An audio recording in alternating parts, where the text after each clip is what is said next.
Gusto yatang... Yung Batanggenyo ba walang ano? Walang pick-up line.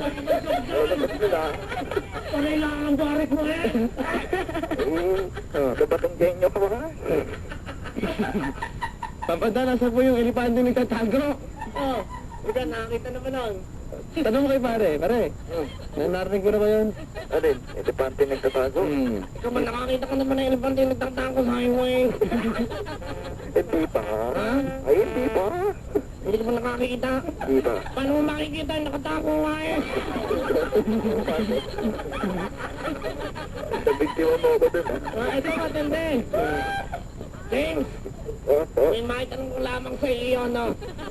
Eh, bakit nga ba mabaho ang utot? Bakit nga ba mabaho ang utot, Kako? Ayun po. Abay, para maamoy ng bingi. Nabiktima nga talaga. Ay, Kako, hindi na binitawan mo yun, ha? Ay, magpapailayan na. Ang labit ko talaga. Ay, kapag sa Batangas, eh, kapag ikaw ay hindi nakatikim ng loming Batangas, ay hindi ka makakauwi ng Maynila. Sa kabong meron yan, sa kabong, di ba? May pagkasarap kayo ng mga binange. Ito na pwede ka kasi may magbabarik-barik pa. Eh, kwento mo yung kaibigan ko, gagaling mo basketball. May tira sa jambulan, eh. Alayo, eh. Tira si Jambulan daw. Jambulan. Layo nun. Wala ka natin din ang shooting ay naglalaro kami kapagpasok ko lamang ay tumira sa jambulan ay. At sa mga tigabawa, nakikinig sa atin sa Batangas.